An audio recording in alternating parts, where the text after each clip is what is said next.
Hi, everyone. Welcome. We are so thrilled to have you with us for the second of two panels that JFF is hosting this afternoon on career navigation technology. My name is Alex Swartzel. I'm the Deputy Director of Acceleration at JFF, which is a national nonprofit that's driving transformation in the education and workforce systems.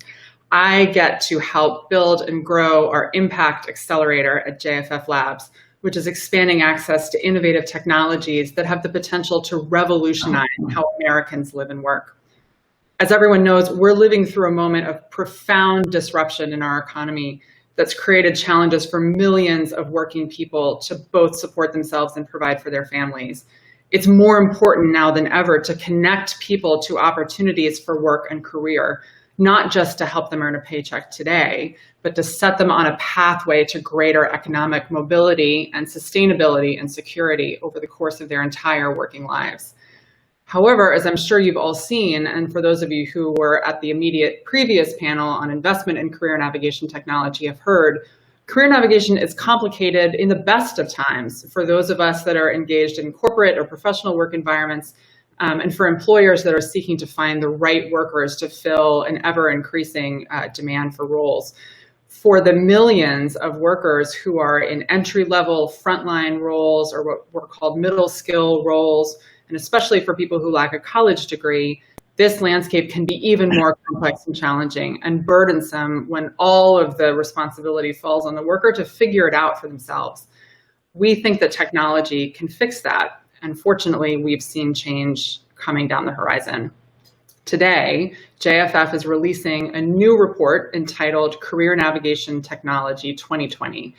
In that report, we dig more deeply into this landscape and look at the tools that are really genuinely putting workers at the center of the process of career navigation, which spans everything from discovering a pathway that's right for you, connecting to employers and other opportunities that will allow you to pursue that pathway, building up the social capital, resources, and other connections that are going to help you as you continue to walk down that path, and setting you up for success, whether that's to land the job or to succeed in it once you're there.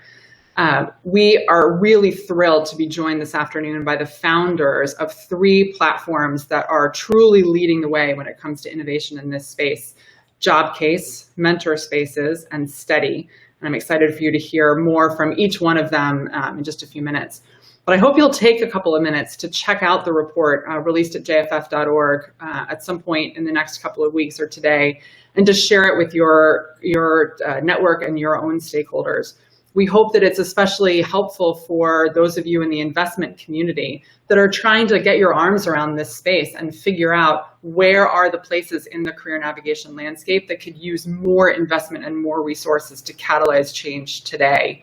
We also hope it's helpful for employers as you are thinking creatively about the role that career navigation can play in your own talent acquisition and talent development strategies.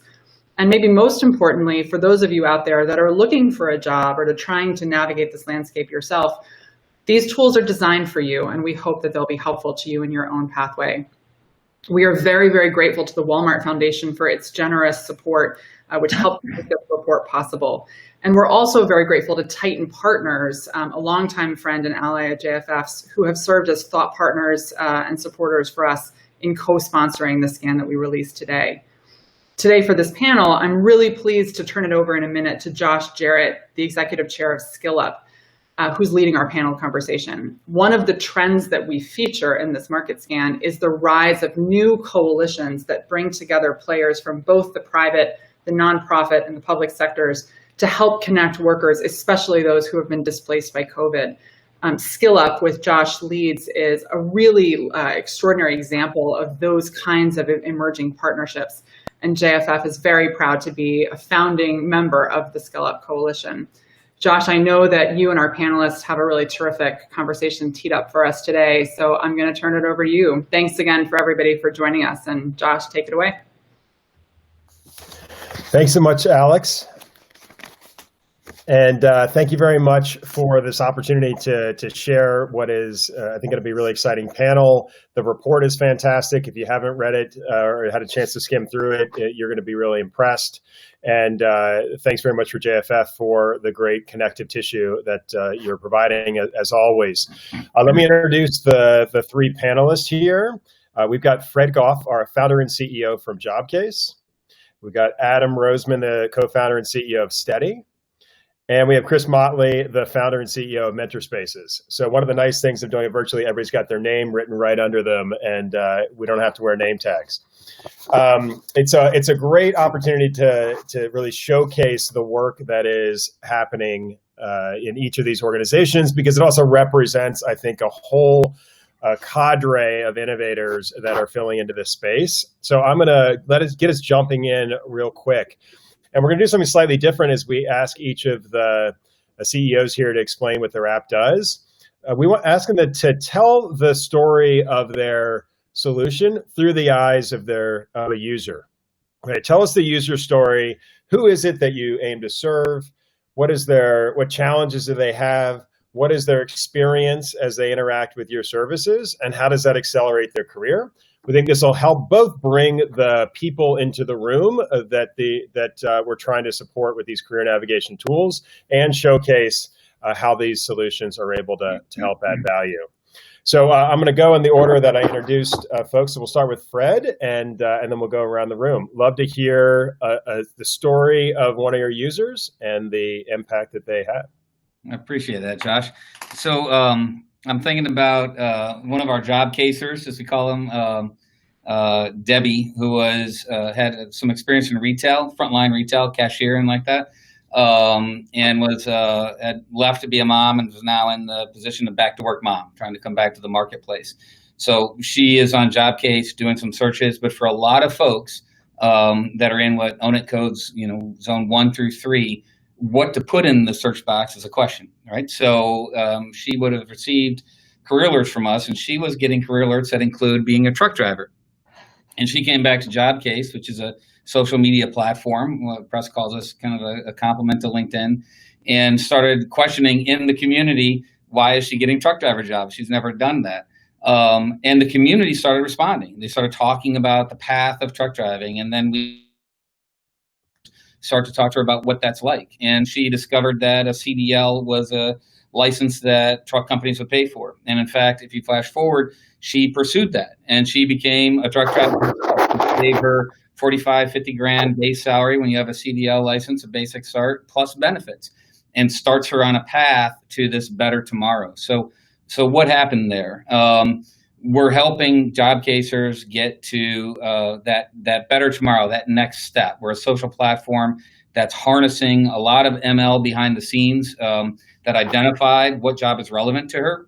And that might be something that's not currently on someone's radar screen, but we see it in a path that's relevant. Tools that allow her to get to that job in terms of resume and Common App and where she's keeping praises from past places. But of course, the secret sauce is the community, because what we find is it's not enough for us all to talk about adjacencies when we try to help the future of work and try to figure out that if a cashier job is a declining occupation, but medical billing is really similar to that, and you could move over there, we find that's not enough. You actually have to lean into that. And so all of that comes to bear, but the community is really powerful. And it's not just who you know. Quite often, it's who you don't know, somebody that's walked that path. That's what we did. Jobcase provides paths on radar. We surface and provide tools to help you get ahead, and a community to support you while you're doing that. So if you believe in driving your own success, if you care about other people and you think workers should be as valuable as shareholders, you're a Jobcaser too. Fantastic. All right, I love the Debbie story. Adam, take it away. Give us a story from a Steady user. Thank you for leading off with the D, Fred. I'm going to go with another D, not Debbie, but Disha. Okay. She's a Steady member, African-American, single mom, lives in St. Louis. She has 2 children. One of the children has special needs. She previously was a chef in a hotel, did a little bit of side driving for Uber. She found herself at the onset of COVID furloughed as a result of the hotel that she was working at closing. And Steady quickly identified the fact that she had lost her income.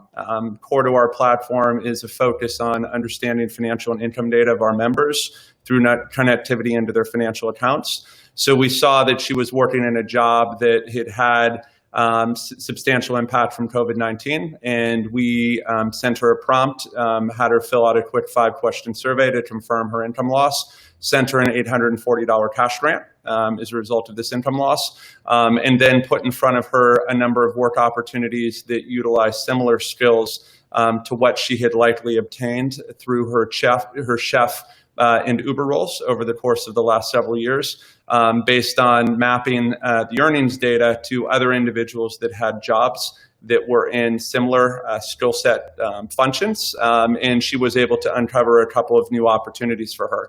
COVID has still been incredibly difficult. Her and her family have had to skip meals. 71%, unfortunately, of our members who have had greater than 50% income loss due to COVID, which is about 27% of our members, have had to skip meals for them and their families during this period of time.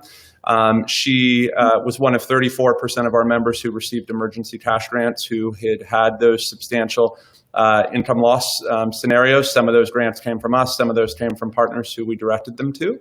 And sort of core to the Steady business, as I mentioned at the outset, is a focus on data. So I think Fred and Jobcase fill an incredibly important role, which is giving people the chance to communicate, to interact and learn from one another from the standpoint of a community. From our perspective, the way we think about community is through financial data and mapping that to skills. So helping an individual specifically understand relative to, again, their skill set. They may earn $1,200 a month in retail sales, but they may not realize that those retail sales have a similar set of skills that map to someone who's earning $1,700 a month in a management training program at a rental car company. And the fact that that's a path that other people have followed based on that financial data. So from our perspective, when we think about community, we think about providing that community data back to the members so that they can make better earnings decisions by effectively joining together their financial data. Fantastic. All right. Let's see. Chris, is your person named David or Deborah? Or what do we got, Chris? Take it away. No, her name is Sarah, and she's one of many students who attend historically Black colleges in the country, universities and colleges that have very few resources. But what they do have is a robust alumni community. And they also have, I would say, a robust student community. And the problem is that there's no way for Sarah, who's a student interested in a range of careers that sound interesting, doesn't really know how to get the information to see if she can be a good fit for the many companies that are coming to her campus or now attending these virtual career fairs. And so what Mentor Spaces does is really helps connect Sarah to people who are doing the jobs that she thinks she wants to do.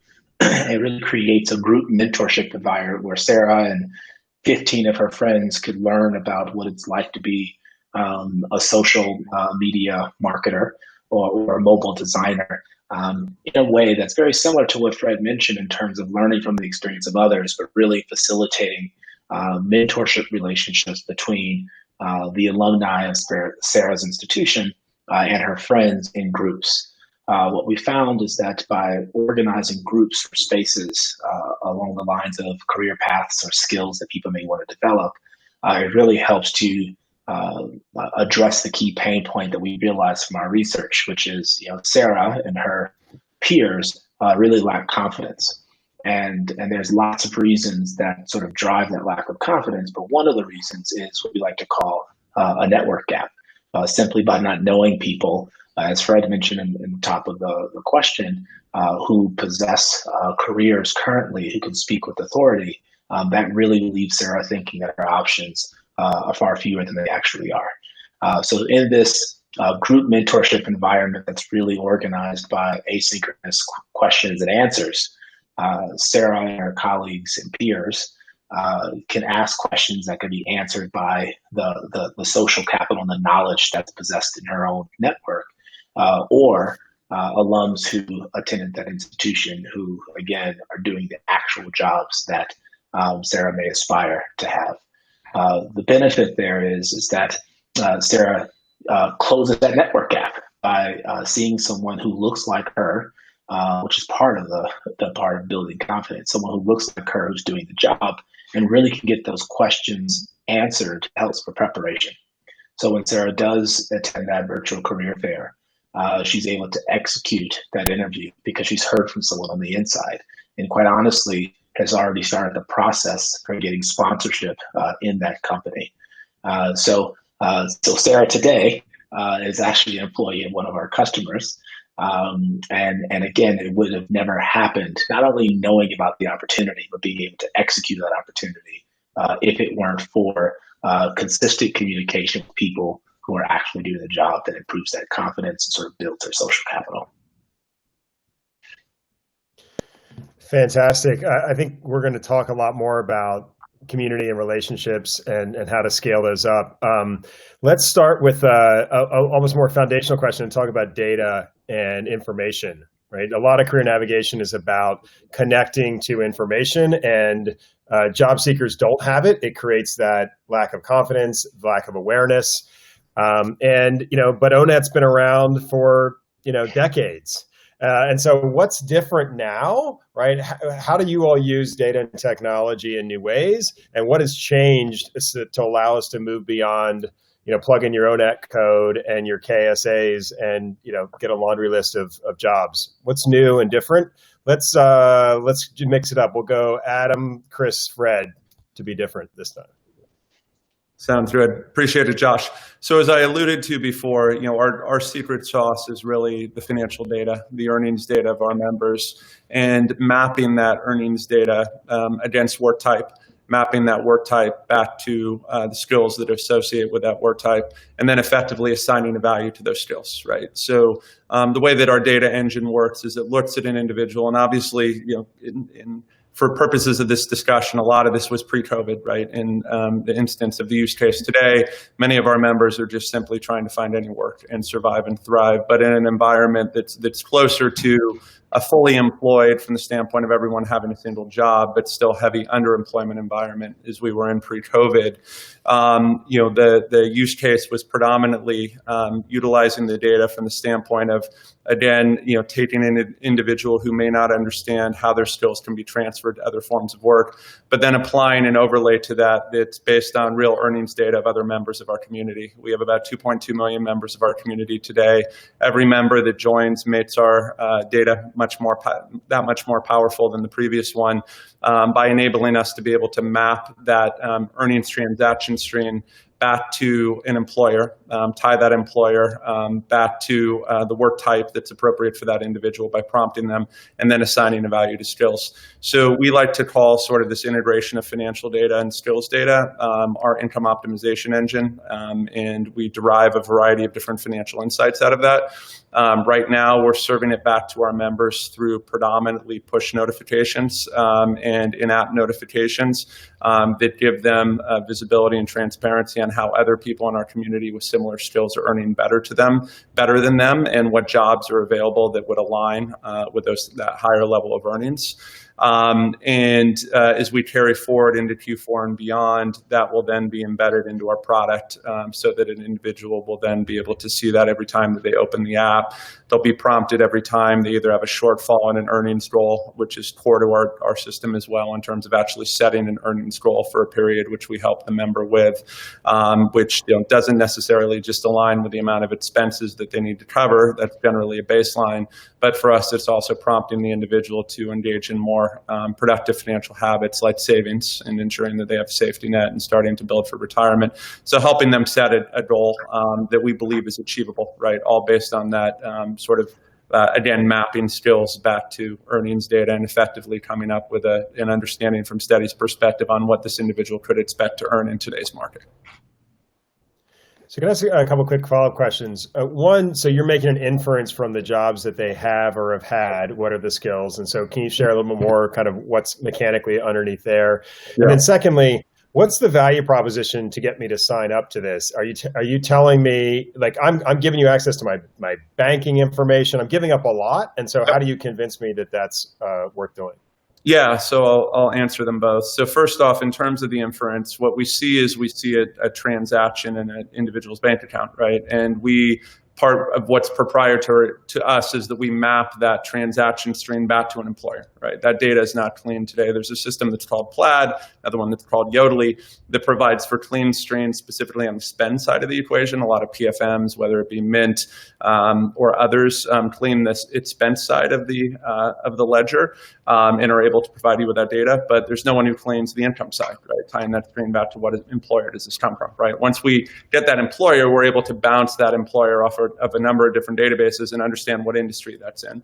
And then at that point, we can prompt to the member the work types that exist within that industry, right? They then select, one of 3 to 5 to 10 different work types, and then all of a sudden we've mapped the skills associated with that particular income transaction stream to make the process very easy for the member. In terms of the use case or why they would link their bank account, there's a number of different things, right? So first off, we help them to set their income goals, and we help them to track towards those goals. And so by linking their account, we're able to help them do that.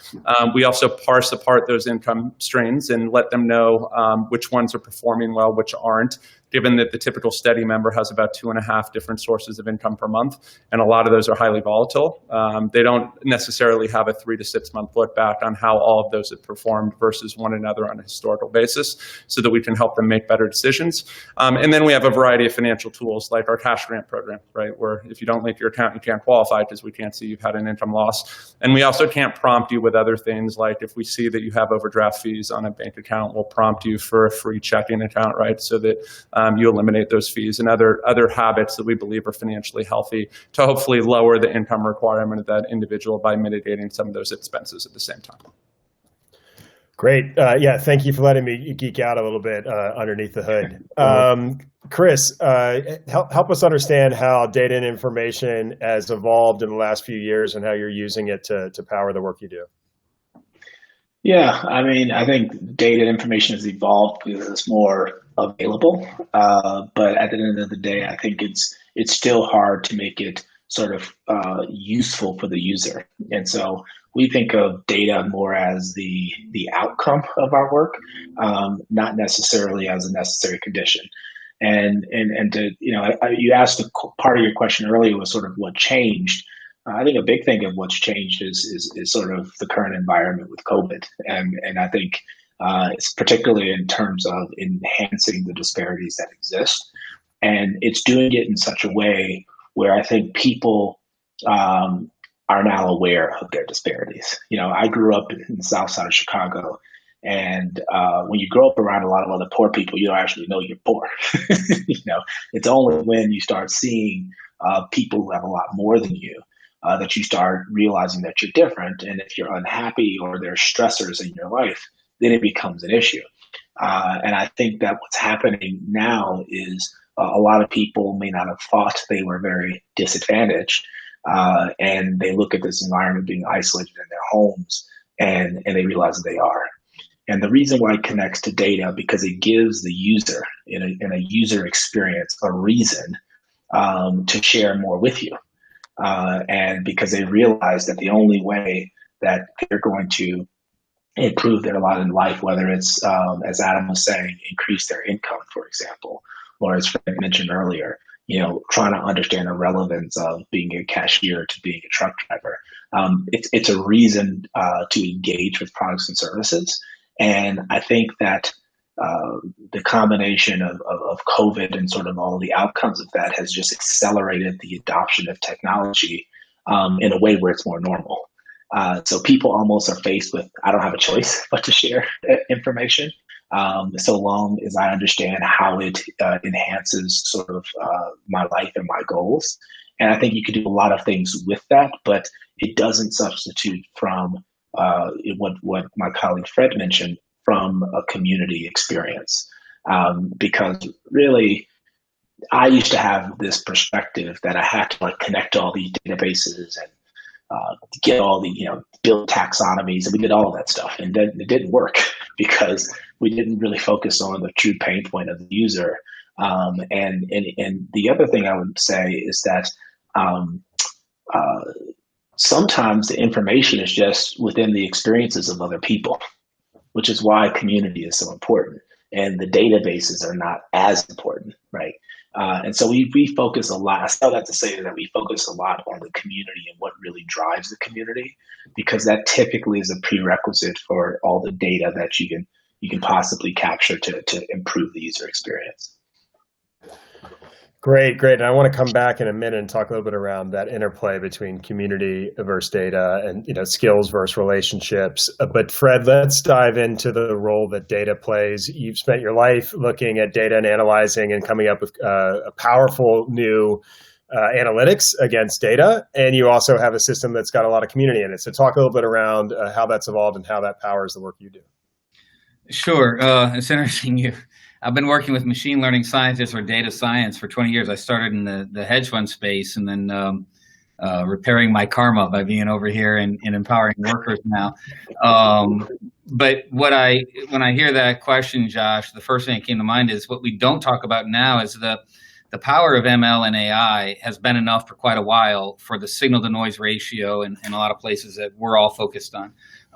The dangers are and the consequences of mishandling the data that's out there in the ML is probably, I can't imagine a place that's higher, maybe nuclear arsenals or something, in terms of how you can trip into biases that reinforce the inequities that we have, and how we harness that for looking at going forward instead of backward. So it's a really important space in terms of how we harness the data. And to your question, that's what's changed in the last few years. What's changed is the amount of data, the awareness of data, and a lot of this, if you chart back to Neil Bousry, I think he's done a fabulous job as helping evolve the HR industry. But as we get to the large players, it's not just the kind of hard skills data. We're doing culture amp type surveys. We're doing all sorts of soft data surveys as well. And so there's all sorts of really powerful entrepreneurs like Chris and Adam here saying, oh my gosh, how do we harness this for good? So I think that's what's changed. I think that the question then is not so much about the independent variables, the features, as much as the dependent variables. What problems are we harnessing there? So I'll give you an example of what we see. So in my community, we've kind of got the luxury of scale. So a lot of folks want to access my community to hire them. So we have a lot of focus on talent. That's very myopic view of what we can do with human capital data, right? That can be, okay, how do we get somebody in the door? What skills are adjacent or all this? I think the more forward-thinking employers are thinking of having their dependent variable be around dependent in terms of retention hiring. I just don't even the door, but how do we stay? The challenge that I think you're hearing implicitly with Adam and Chris and me and yourself and JFF is I think we all see that this is like a beautiful mind, right? This is all we need to satisfy. It's not just optimize a single goal. Because why? Because we have a shared labor pool. Because in when we launched JobCase in 2015, my talking point was the average 7-year-old the average 25-year-old had 7 jobs. But we're sitting here today, and so many of my job casers, man, they're working multiple jobs this week. Today, they're leaving 5 and Fruber, and then they're going to a part-time job. So with that kind of fluidity, I think that now has the responsibility of how do we think about how we define success. And what we're saying is try to go beyond that retention data and say, can't we define success as that employee gets the next leg up, however they define it, internally, a path externally, or whatever. So we're a long ways away from that, considering we're only at retention hiring. However, the speed of I'm sure everyone on this call is all common believers around this exponential growth curve. And I actually think that we're closer to getting that with forward-thinking companies than not. And what is going to allow for that are organizations like Workday, hopefully ourselves, that are creating a common lexicon, a common ontology, if you will. And then it has to be an open database, right? We have to share that. And so workers themselves are leveraging data. That's how I conclude is it's data has really evolved, that there are resources and forward thinking about how to harness this, but we really need to give individuals, because any given institution, whether you're an employer, whether you're a ATS, it's just too small. Workers have too much fluidity. So we have to empower them to make the decisions with this data. And that's what's going to really make the difference of harnessing technology for people first, or whether people are a byproduct. It's interesting you say, sort of any employer, any ecosystem is subscale, right? And that you actually have to connect these up is really powerful. And workers need to have their records and be able to make those portable. And at the same time, we also know that, as you led with, there's incredible danger to institutionalizing biased pathways, by training our models to replicate the past. And so there is that tension between, empowering workers to plug their data into a system that is already set up to screen against them in many ways. So maybe we'll come back and talk about that meaty issue. I also want to flag too that feel free to start populating questions in the chat. In about 10 minutes or so, we'll flip over and we'll start taking questions from the group here. I do want to come back to this question of community and relationships. I think one of the great things that came through in the JFF Tyton Partners report is this balance between technology and information and human connections. And so maybe we'll go kind of Chris, Fred, Adam this time to mix it up a little bit. But could you talk a little bit around the role that community plays and the role of relationships? Because in many ways, relationships are critical and the hardest to scale. And so we're all looking for the silver bullet. And if the answer is we need to spend a whole bunch of time making a one-on-one connection with a trusted mentor, that's going to be hard for us to get to meet the moment, which is 30 million people still on some form of unemployment in this country. So let's talk a little bit about how you create meaningful relations and then scale that. Chris?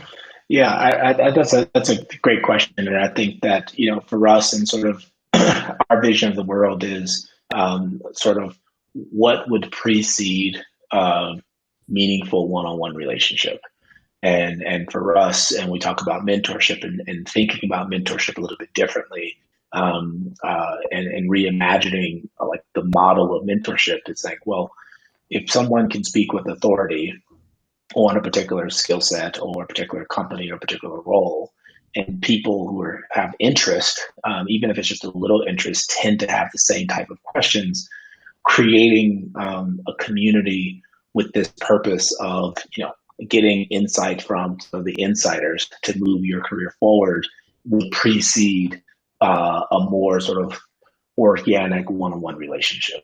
And so you're right in that it's very hard to scale, and it's quite unnatural to sort of systematically create these one-on-one connections. And so we don't focus on that as a result.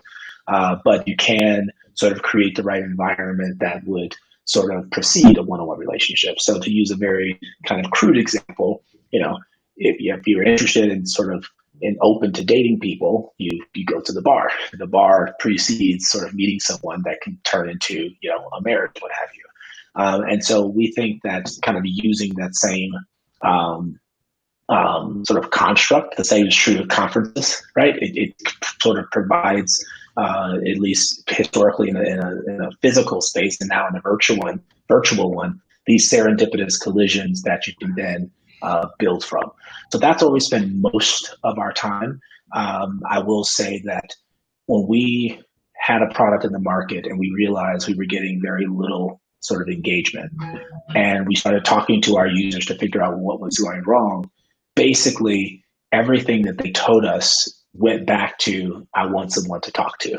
And we had to think about, well, how can you do that at scale? And so we started looking at the dynamics of people having the same exact questions almost all the time. If you can organize individuals or a community around sort of a concept that everybody sort of understands, but nobody goes to school to be a mentor or to be a protege or mentee, you can really kind of capture someone's attention long enough in a process that is actually continuous over time. Well, I'm struck by the research that is probably now 10 or 15 years old, the sort of strength of weak ties, and how do you create these weak ties, because that's the beginning of a strong tie. And in a world where we are increasingly in little Zoom boxes, or our social media is pre-filtered to only be the people that are just like us, or we're living in communities that are that don't reflect a cross section of society. How do you create those weak ties, right? It seems like it's critical. What you're doing is figuring out those common topics and curating them, and using asynchronous interaction to allow those weak ties to form. So I'm particularly compelled by, sometimes we try and do the forced matching, the kind of Bumble for mentorship, and try and instantaneously create a strong tie. And I really like how you've started at the other end of the spectrum. Adam, maybe you can talk a little bit around to what extent. I mean, so much is enabled by the suggestion and the logic of your system that there's a passive role for community, as you said, of bringing in the data that makes it super personalized, hyper personalized to you. But can you speak more around the role of community and how you see those connections and relationships being part of your model?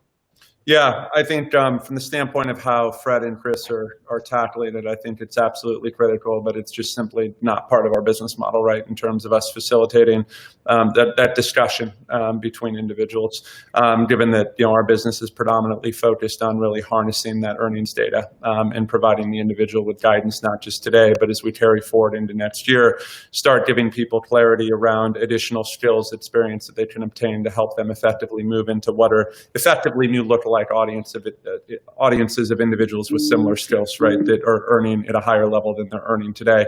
So as we think about data, right, we sort of think about, what was the union model of the 20th century, right? It was banding together a variety of different individuals that had sort of a common goal and objective, common work type, in most instances, to drive a very substantial amount of negotiating power and also purchasing power. And our belief is that today there's no more powerful collective output than the utilization of data, right? And from the standpoint of, if you think about, the advancement in, HR technologies that have advanced over the last 20 years, right? They aggregate an absolute tremendous amount of data, but almost entirely for the benefit of the employer, right? Whether it's supply-demand forecasting so that you can create an effective on-demand labor marketplace, either in the context of a gig platform or even now in the context of a retailer, or whether it's in the context of just simply, determining how many people you need to hire during a high period of seasonality. All of that technology has always been harnessed from the standpoint of the employer. So from our perspective, as we think about community from the standpoint of steady, which is not the end all be all, right? From our perspective, it's going to require a variety of solutions to really help this population that today is tremendously challenged, but is probably going to be even more challenged as we march forward over the next decade for a variety of reasons we don't have time to go into now. But it's to provide them with a series of tools that's going to help them make the best decisions for themselves. So as we think about community, it really comes down to the data from the standpoint of Steady's perspective. Yeah, that's interesting. It kind of goes back to what Fred was talking about of connecting up the subscale data sets, and a data union is the union of the 21st century. Fascinating. All right, Fred, let's hear a little more about the role of community and building relationship plays in job case model. Well, first, I got to give a head nod as an entrepreneur to Adam. I love the discipline. Every entrepreneur who's listening to this is like, good job. He's like, community is so important, not what we're doing right now. So I totally love that discipline, brother. For us, I mean, it does define us in terms of where we're heading and what we're doing. And I'll riff off of Chris's point. I think that there are, it's interesting you said lighter touch versus deep relationships. For us, it's very transitory, I think. We have a belief in this speed of change. It's everyone with their work life is going to be walking up and down escalator, right? And depending on your own set of circumstances, background, the speed down is different. But boy, it's heading down. You're trying to walk up it, and the change is really dramatic. And so what we see for our more active engagers is the community they need today, if they're looking for a job and wondering what it's like to work at Walmart and how to get in there, might be different than the community they need 4 months from now, which is how do I get a promotion now that I'm at Target, which is different when they're, oh my gosh, my kid was diagnosed with diabetes, God forbid, and who can help me figure this out? And so we see that it's very transitory. The thing that I would highlight, since we all share and we're at a JFF forum and we all have the same concerns, I think ethics and morals about what's going on in this country and this K-shaped recovery and et cetera. There was a study done by a very large e-tailer. I'm not sure I'm supposed to say the name or not. And it was about trying to deal with veterans returning in their PTSD and how to serve them. And they had a control group and were looking for their own. And the punchline of this study is they couldn't figure out what to do because the control group of non-veterans had just as much symptoms of PTSD as veterans coming back from seeing combat in Iraq and Afghanistan. The control group. People that are going to work as single moms or dads in these communities that are trying to cobble together an income, that are the communities in Greenwich and Wellesley, Massachusetts stuff are kind of blind to. They take their coffee from the barista, but do they know how to get the job? They know what to do next. Have as much stress as the others. And so when you think about, well, what's community mean to a group of individuals under stress? And this is before 2020, by the way.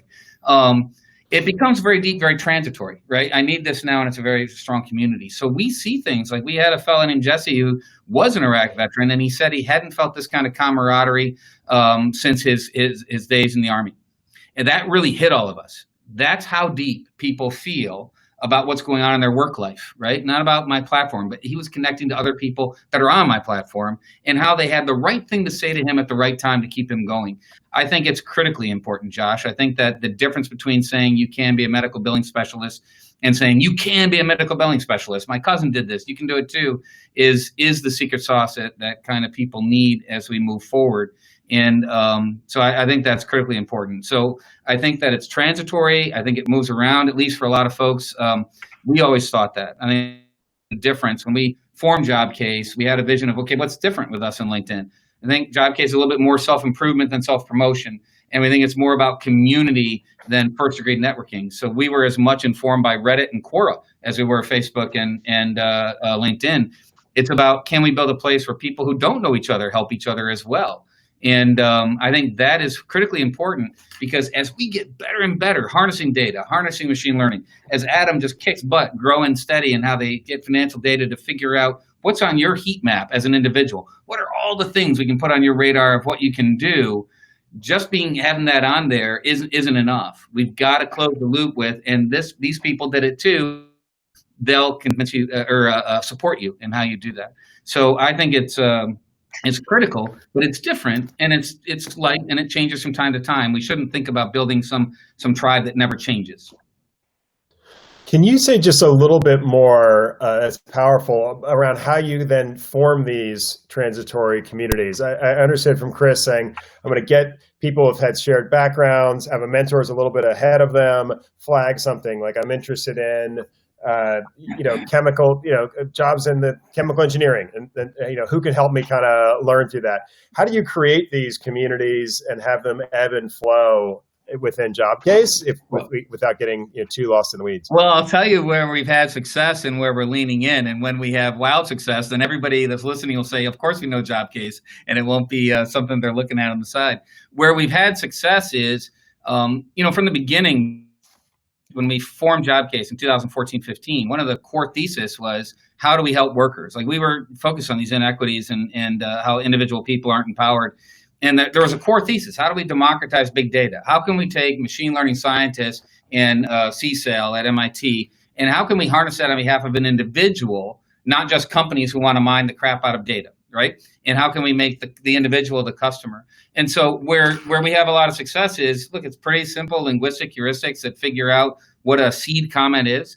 The seed comment can be, how the heck do I get a job at Walmart? Just to use that one again. And we'll identify who amongst our active members have the most offers. Somebody the expert in the whole country is the lady who got a job at Walmart this morning. She knows how to do it, not me. And so if we surface that to enough people, whether it's on traditional ad tech things, email, SMS, Facebook targeting, or whether they're on the site organically, we just need a small fraction at our scale to say, oh, here's how you do it. Go to the kiosk in the morning, and et cetera. So we're finding that you can identify based on what they're looking at. And a lot of times it's in the explicit data, but where I'll end is, and of course we have features, how people form groups, and sometimes we have advocates. So the governor of Rhode Island is using JobCase to surface some really great programs she's got to help Rhode Islanders get training and jobs at the end of that. And she's using JobCase as a forum. So as you can imagine, we've got lots of ways of doing it. But the dominant thing I would surface here goes back to data and how we interpret it and how we leverage it. And the part of the data that's so powerful is not the explicit data. It's not the data that people necessarily put on their profile and resume or whatever. I would not have known that Debbie would be interested in a truck driving job if she just put on that she was a cashier. It came from, we're able to observe, well, where did she search? Did she ever click on a trucking job? Was there interest there in the first place? So as you get this, what we call implicit data, by watching people's behaviors, then you can figure out where you can land conversations that best support them. So leveraging implicit data on the channels that people interact is how we have the most success. And when we have wild viral success, then everyone will know it'll be obvious what we're doing. Okay, we're going to go to questions in just a moment. So last question here. One of the challenges with career navigation is the people who need it most, who have the least amount of time, social capital, other things to sort all this stuff out, there's no mechanism to pay. I think each of you has figured out at least a burgeoning economic model, oftentimes leveraging employers. We'd love to hear how you're cracking the nut on business models, and then we'll crack it open to the Q&A here. We'll go Adam, Fred, Chris. Cool. I'll keep it quick so we have time for those questions. So, we're tackling it in two ways. One is that we're not ever compensated by the employer from the standpoint of how we think about our jobs.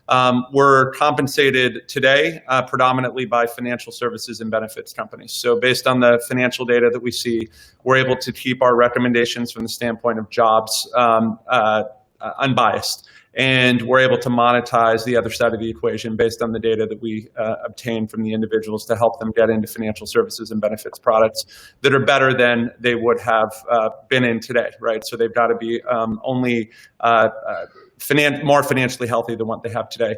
What we have is called our income boosters. So hypothetically, to the extent that someone doesn't have a savings account, we've identified that they need to earn towards a savings goal. We'll recommend that they open up a savings account with a low-cost or free savings account provider.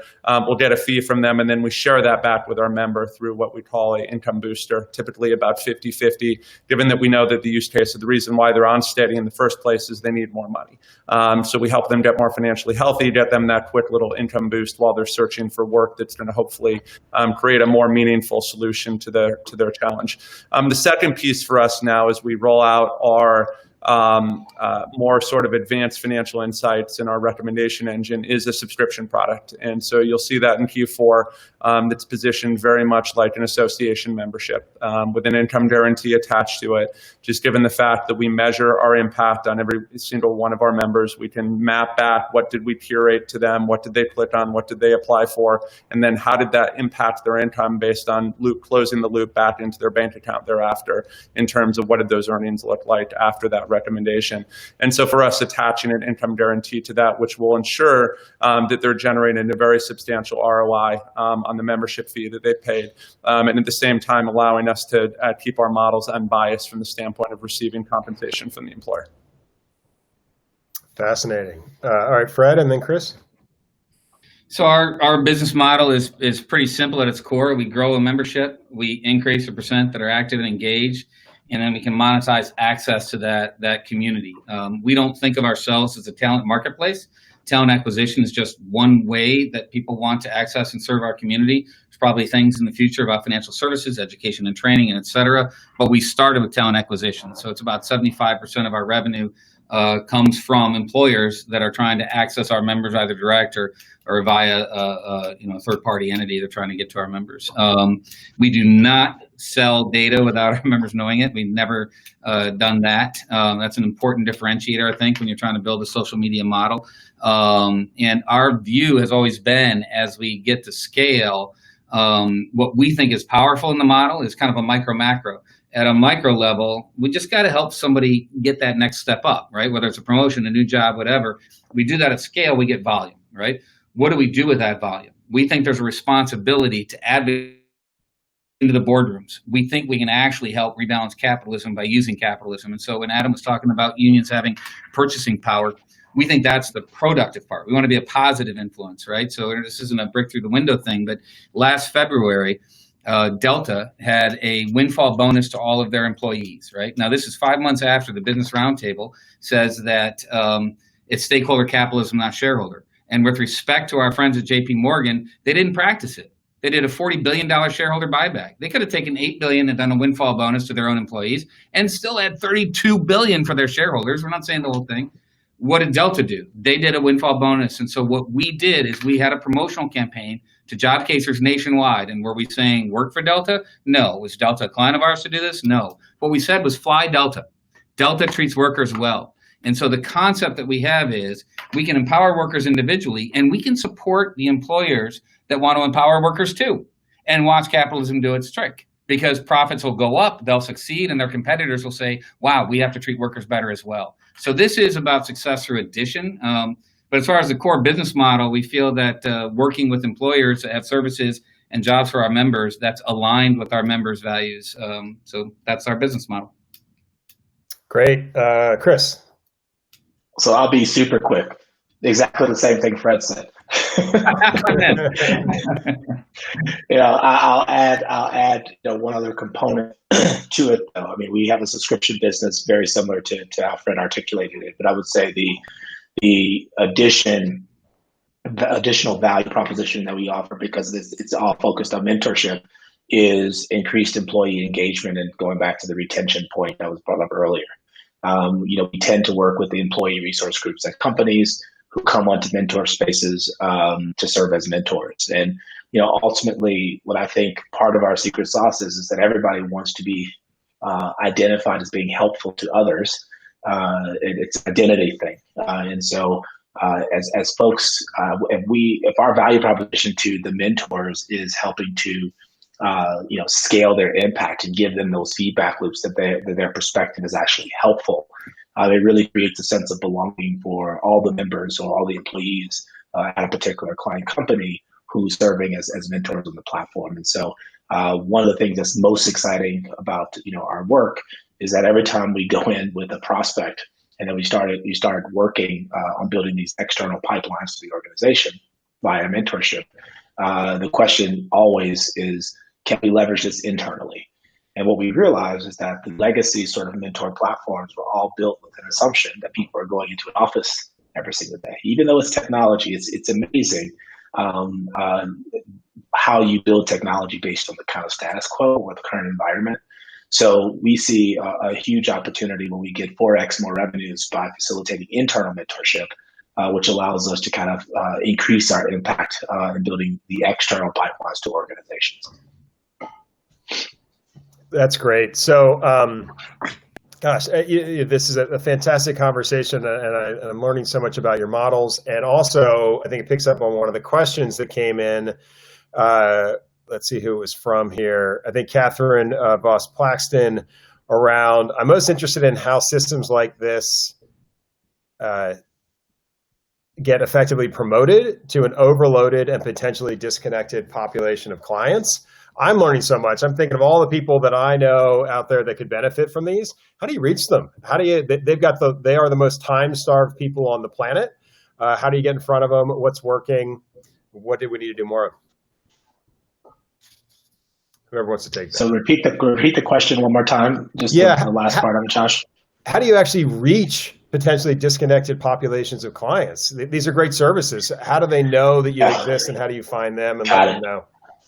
Got it. Fantastic question. And I think that for us, and I'll just make a quick statement that, we have to empower more entrepreneurs who represent the communities we're trying to serve.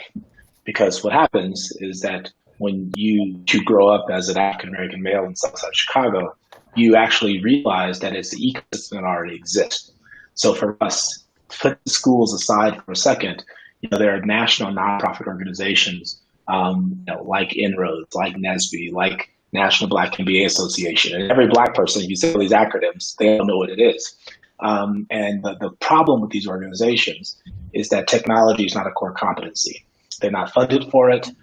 They don't attract the people who can kind of build that core competency, but they have and offer fantastic sort of services and programming to the community. So what we do is we go to these organizations and say, hey, let's facilitate mentorship. All your members are completely disconnected and isolated, especially in this current environment, and they need to sort of speak with other people. And so that keeps our user acquisition costs very low. And all these organizations have legacy sort of corporate partners who pay a considerable amount of money to attend a 3-day conference. Well, if the solution is continuous activity and engagement, a 3-day conference is not really going to help anybody. But people and companies do this just because they historically have done it. So what we do is we go to these nonprofit organizations and say, well, if any of your corporate partners become subscribers to Mentor Spaces, then we share part of that revenue back with you.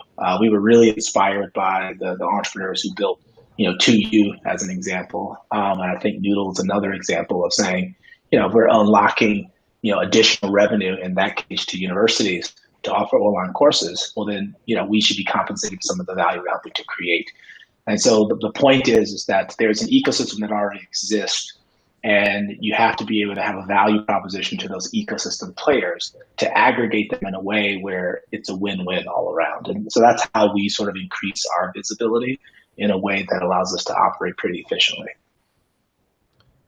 Yeah, ours is pretty straightforward. About 30% paid performance digital marketing, about 40% organic, and then about 30% today referral channels, predominantly through financial services entities. So, to the extent that you are either a business that's focused on driving AUM, or you're a business that's focused on lending, predominantly subprime, you have a vested interest in having individuals be able to have a stable income. And so from their perspective, they refer them to Steady. So that's increasingly large for us and probably will be our largest contributor of those three segments by Q1. Great. Fred, how about you? How do people find out about similar things? I mean, it's if you have proficiency in ad tech as a competency, you can reach people. The question is, can you convert them to engaged and sticky members? In our case, can we transition from I think of people's work life as a sine wave, labeled the y-axis angst and the x-axis time. And for a lot of folks that you might hire out of college, that might be 3 to 4 years between the apex of that sine wave. But for a lot of folks, it's months. But the trick for us is, of course, people are going to be active when they have high anxiety and they're looking for a job or et cetera. But can we convert them to be constructive through the whole sine wave? And that's the trick. So getting the message out to them, getting traffic to the site, that's just, SEM and PPC and organic and SEO and et cetera. Having them stick around and converting them to contributors in the community, to Chris's point, that's exactly what we think too. I think we're very aligned. Everybody can help, or if you have a retired plumber and a 19-year-old, that 19-year-old can help the retired plumber figure out how to augment his income with different uses of an app and et cetera. And the retired plumber can educate the 19-year-old about trades. There's always either way. Getting that conversion and getting out of the come to a job case because you're actually looking for a job, that's a little trickier. But getting people to come, it's just a lot of ad tech competency. Yeah. All right, there is a question around, Chris, how you get your mentors. I know you mentioned ERG, employee resource groups, is a key component in your clients. We have 1 minute, quick round robin. One lesson you wish you had learned much earlier in this process. You've all been at it for several years. You've learned some hard lessons. We have entrepreneurs on the line here. As we close, kind of one line, what's the thing you wish you knew 3 or 4 years ago that would have saved you a lot of blood, sweat, tears, and money? So I'll go first because there's a lot of things, but I would say one thing is that, and someone else mentioned this, you kind of have to ask kind of why multiple times, and you have to do it for every single stakeholder. And sometimes the answer of like, what's the problem you're solving and what's the pain point someone's having, whatever that comes out the first time is probably not the thing. It's probably 3 degrees deeper. And doing that for every stakeholder would have saved me millions of dollars. I think for us, probably thinking about a B2B monetization channel earlier from the standpoint of specifically licensing our tech, just given that what we do is not specific to necessarily 100% direct to the consumer from our perspective. There's a lot of other entities that could benefit from what we're providing, both public and private sector. And our architecture wasn't built for that initially. And so we've gone through sort of an adjustment period that's been expensive in order to prepare us for that. And I wish we had built that architecture a little more flexible up front. Fred, I'd bring us say home. to Chris's point, oh my gosh, you can write books on what not to do or what we learned. I would say, to say something different, run from unsustainable revenue or income wins. You probably have friends who have grown into an income that you thought might not have lasted, and then that income goes away, and they're like, oh my gosh, in their life, it leads to bad decisions to try to preserve things that you shouldn't put on in the first place. And I don't mean like ethically bad. I mean, that's wrong business model. It goes to the focus that Adam had. So if you have any traction at all as an entrepreneur, your problem isn't what to do, it's what not to do. And the step function wins and raining gross profit on you can be very enticing. And if it's not mission critical to where you're heading, you got to say no. You've got to say no. So take the old 1980s phrase, just say no, but say it to non-sustainable income. All right, we're letting Nancy Reagan drive our business strategy. Let's close with a big. Didn't see that cover, did you, Josh? No, I didn't see that. That wasn't in the prep. Just a huge thank you to Fred and Chris and Adam here. This has been fantastic. A big thank you to JFF and Alex and Maria Flynn and that whole team who's put together this work and really lifted, I think, our collective understanding. And I think that's going to mean better impact for the populations we care most about. So thank you all for participating and for hanging out a couple extra minutes here. Thank you. Great pleasure. Good seeing you guys. Have a great rest of the conference.